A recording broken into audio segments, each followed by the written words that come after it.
Korea. And then next week, it's like my good friend Kim. We're writing lovely letters to each other. It's just all over the place. But then by the end of the administration, the North Koreans were blowing up the South Korean liaison office live on TV, live on state North Korean television. Again, there's no consistency in his position. And the proposals that he did make during that period with Kim Jong-un to try to denuclearize them, which was what all those talks were about, even though we never saw any progress, was basically, we'll give you a McDonald's in every street corner if you give us all of your nukes, which obviously wasn't going to work. And it didn't work, and that's what led to the South Korean liaison office being blown up on state TV. Any foreign policy accomplishments during the Trump administration aren't due to him. It's either due to the people around him, and even the people around him weren't able to accomplish that much in the foreign policy field. The only thing Trump really accomplished was carrying through Operation Inherent Resolve, and he still screwed it up by betraying the Kurds at the end and causing a resurgence of ISIS. Yeah, look, this is the thing that really makes me giggle about this, is because he is the first president. He is the first president in the history of the United States. I mean, you've had presidents done for being a bit on the perverted side. You've had presidents done for trying to re-election. You've had presidents done for, questionable decisions regarding American foreign policy, like way back in the olden days, right? But Donald Trump is currently under investigation. The first president in the history of the United States under investigation for treason in the violation of the Espionage Act. Right? Well, he's a lot of firsts. Like, first person to get impeached twice, first person to get indicted on the campaign trail, like the way he's a million firsts. He keeps saying that in these posts, these social posts, like, this has never happened to a president before, which he thinks is a good defense. But I just think that shows that he's exceptionally moronic. Could you imagine? Like, the worst part of that is, you reckon he's gonna get away with it? I think he's gonna get away with it. I have no clue, man. I wish I was a lawyer boy and I could break down all the facts of the case. But right now he's facing. He just had the one case that was settled, the case where he was found liable for sexual assault. But that's not a criminal case. That's a liability case where he's gonna have to pay the woman that he was found liable of sexually assaulting money. Then there's the case that might develop, that might spring out from him calling the Georgia Secretary of State, trying to tell him, find me 11,579 votes in order so I could win the election, which is basically what happened. Even if that's not how he'll retell the event, that might develop into a case. Then we've got the Stormy Daniels case with Alvin Bragg, the DA from New York. Now we've got this case with the classified documents that he refused to hand over to the federal government because he wanted to impress people at his Mar-a-Lago beach resort. He's in a lot of trouble. He is in a lot of trouble. And whether or not he actually is held accountable and put behind bars, if he is held accountable, I don't think he'll be put behind bars. I think it'll be some plea deal where we never see the day behind bars. There's just something in my mind that just refuses to accept the idea of Donald Trump actually in handcuffs, being held accountable for his actions, or somebody that rich and powerful actually, having to serve a day in jail. Someone that rich and a former president, no, you'll never see prison time. You can't talk like that. What are you, some kind of fucking Tommy? Jesus Christ, man. Can't say that. America always brings criminals to justice, even if they are rich and powerful. Am I right? That is very true. Very true. Always. Always. Don't be rude. Third of our four base. Hi guys. Hi. We're filthy Hello. lefty cucks ruining your life. How do you feel? I keep getting messages from people saying, hey, I love your content, but I really wish you dropped the gay shit.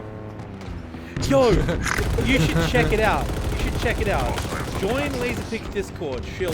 Plug. Join Laserpix Discord and watch the Coke Gallery. I post regular updates every week of the various things I find in our comment section. I have made it a hobby of mine to scan the comment section of my friends and myself. And oh boy, I find some good ones. You are If you want me to balance it out so they don't think you guys are too lefty, I'm a moderate. I'm not supporting Joe Biden going into the next election. I'm supporting Hunter Biden. I think we need real generational change. And he's the only one who can do it. Oh, that's the real story for Fox News and team is Tucker, close to everybody. total It is control. in fact Dylan who has Hunter's laptop. Hey man, dude, he's gonna be great on labor. Do you know how much he tipped those prostitutes, man? That's how you do it. He's looking out for the workers of America. That's right. Sex workers deserve a fair wage just like everybody else. Okay, I know we're being with this unironically unionized brothels, ladies and gentlemen. Just saying. I don't know about unionized brothels. I mean, Oh, doesn't a brothel still imply pimps and like Oh, not if the girls are their own. No. You do it the exact same way that Scotland did it. You are legally allowed to be a prostitute. You can legally sell your own body. You are legally not allowed to be a prostitute. You can't sell someone else's body. That is banger. That is yeah. base. That's what I'm Also, saying. you have to apply for tax. We're gonna tax sex. Hell yeah. Hell yeah. And the end state of all social democrats, taxing sex. Oh yeah. Oh god. Just need to bring it to the ultimate British conclusion and have a license for it. Oh god. Do you have a license for that pre-cum, sir? Your enemy is nearing total Just control. imagining the feds banging on the door of the brothel. You got a license for this prostitution, right? Just diving into the bushes and grabbing rent boys. You got a license for that, arsehole, right? Did you pay the rim job fee? Well, if we were demonetized, sure as shit are now. Oh, oops, sorry. No, it's okay. We've got the bleeps. We've got the bleeps. And you know what? Formerly Susan's Empire has let us get away with some stuff before. We got away with rather risque stuff on the last podcast. We should be okay. We'll be fine. We'll be fine. It's alright. You can't The other block. thing You can't block ad block. I mean, Total control. I mean, I've had my channel deleted for I think it was illegal activity, violent threats. I think once it was terrorism. So I mean, I've How did you get pinged for that though? What? Hold on. What did I do? Oh, I was making terroristic threats and also, but you know, on a regular basis. That's why I got it. No, I'm kidding. No, I can't even give you a justification. It was just the last one they sent me a clip for, and the clip just elaborated on nothing. It was just it was just me reacting to Ron DeSantis' like failed Twitter Space campaign launch. Right, that was it.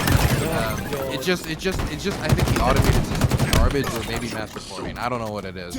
All I can do is appeal and hope if I complain enough on Twitter very vocally that they'll pay attention. It's a very good appeal system that we have here. Yeah, Yeah, it's yeah. absolutely fantastic. You press the button and then nothing happens, and then if you wait a couple of months, you can keep pressing the button. You might eventually talk to someone masquerading as a real person. Yeah, and if it happens enough times in a row, you lose your job. Yes. Yeah. You have to. I mean, you need to understand when you break a rule in YouTube, they don't tell you which rule you've broken. You have to guess, and if you guess Yeah. wrong, they wipe your channel. Yeah. That's cool. It's like taxes with the IRS. Making history documentaries, especially on World War II, is great because I never know which blurry historical footage of Mustache Man doing something is going to get me nuked. No, I have a perpetual warning. It doesn't. I've brought it up to YouTube support before, and even the actual humans you can eventually get to speak to. I've brought up with them. Like, yeah, it's not going to. It's just stop. And it's a Talking glitch. to the humans is sometimes even worse than talking to the robots because I'll ask them like specific, like, you said that I violated this, but I don't. Like, and you start asking about policy, and they are so restricted on what they can say, and you can feel it because they're scared that if they say anything different, that they might like change, like, you know, the precedent on like what YouTube is willing to do for creators or what they're willing to give up in these conversations. If you, Very I strange. I got a strike for one of my Ukraine videos. Apparently, it was mass reported, and I made a stink about it on Twitter. And one of the reasons that strike got removed and the video was reinstated was because their bot, as well, they claim it's not a bot, but it's clearly a bot because everyone in the office that you speak to with YouTube support all have 4-letter names and all have the exact same grammar mistakes. Team is close to total And I'll have the control. exact same typing speed. Kind of weird. Anyway, one of them was I was talking to one of them, and I said, "Okay, well, why does the bot not tell you, you know, which policy you violated and where in your video it has been? Because this video is a long video. I don't know what policy I violated or exactly where the offending material is, because I can go and I can remove it. You've given me that power. I can go and I can do Team is that now. close to total control. And there was like, oh, we don't do that. Why don't you do that? We don't do that because if we did that, you might find ways to circumvent it. Okay, the copyright bot does that. Silence. Nothing. It's like, so you're telling me that your policy is you can't tell us where we violate your policies in case we find ways to circumvent it, but you're happy to do that with the copyright because so it's fine for us to find ways to circumvent the copyright bot. Silence. Nothing. Within an hour, strike removed. Yep. It's aggravating for me because a lot of this stuff will be happening when I'm like actively traveling. So I'm trying to like debate YouTube with shitty like middle of the countryside Ukrainian internet. I've got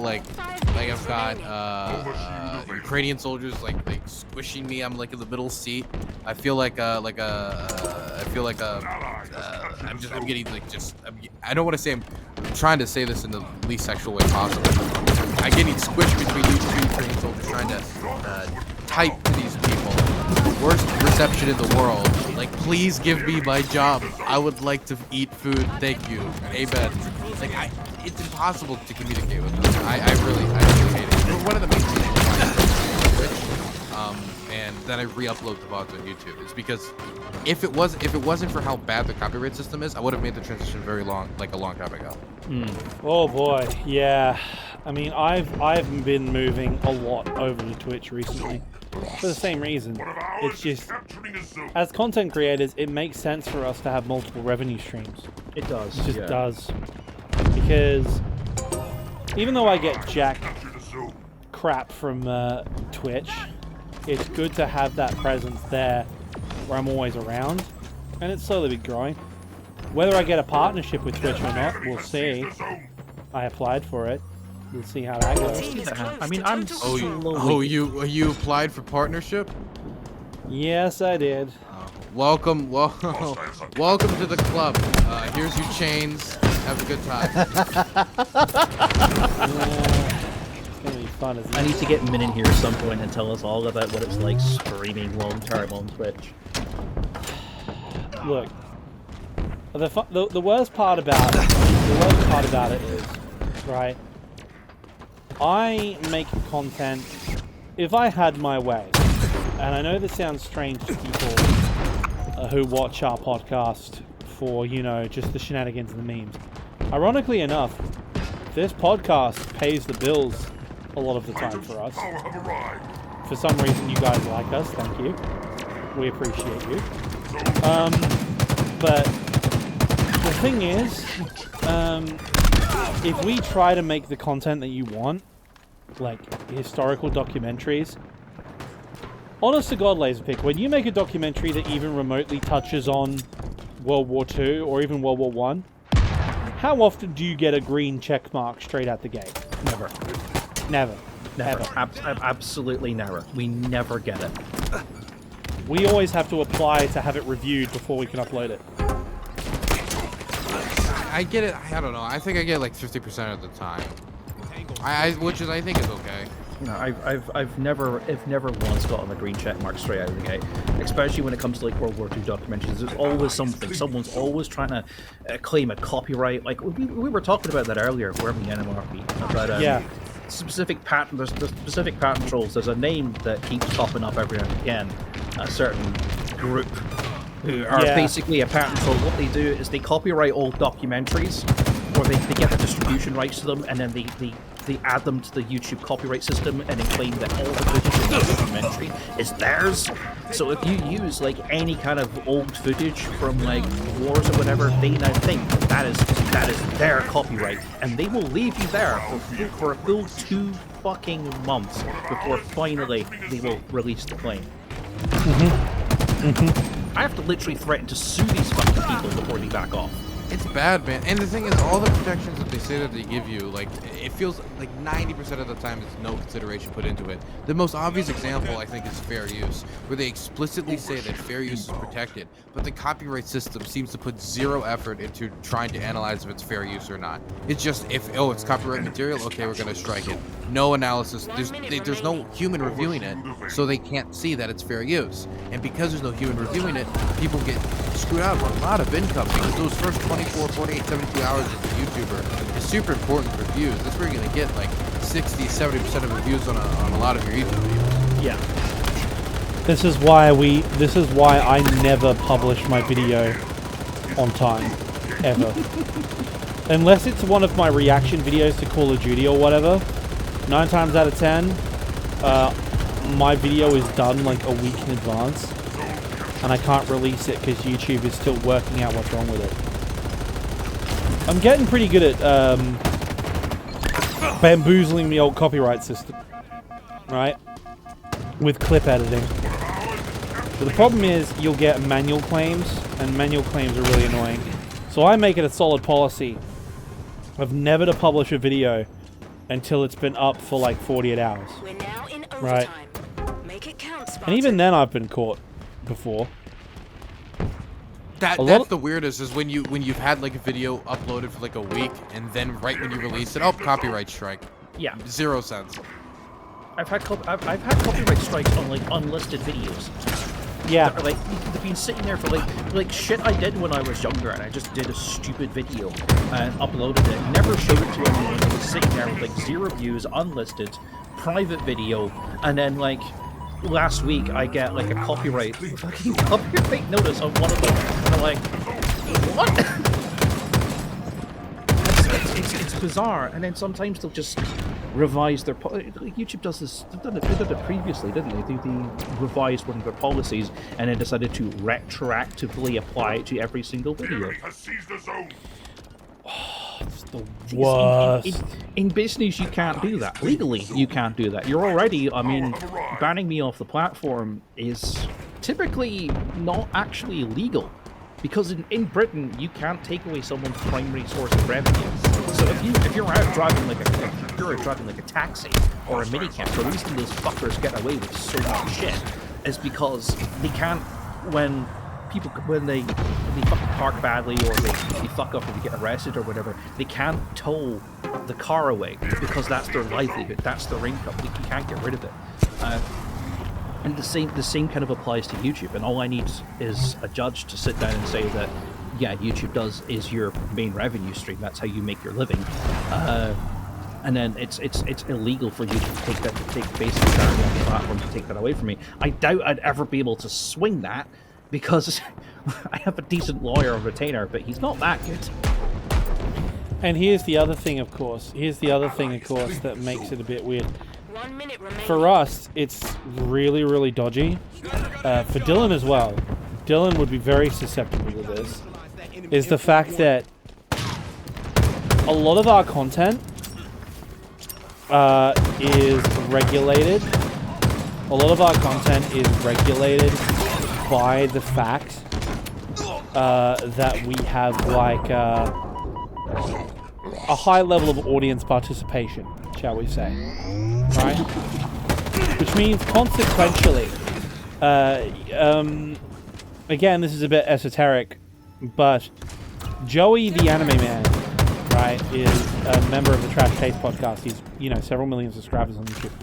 There was a good chance at one stage that his main channel would get deleted because he had made several reviews on his channel of like hentai manga, right? And he had censored them, like there was nothing explicit in them, right? But all of a sudden, 2 of his videos got community guideline strikes straight out the gate, retroactively. Like they'd been up on his channel for like 3 years or something. And they got community strikes, like one after another, bang, bang. For those of us covering the war in Ukraine, there is a good chance that at one moment, if YouTube changes its policies, or it almost happened to Perrin, actually, believe it or not. Like the moment, like YouTube could change a policy or decide what's happening on the Ukraine content at the moment, and they can suddenly like ban half of us instantly if they choose to. It's terrifying because, by the way, okay, you win, Laserpig, Annie. I'm a communist now. You win. Workers of the world unite. I hate corporations. Hell yeah. Yeah. It's terrifying because if YouTube was to change its policy and sync my YouTube channel,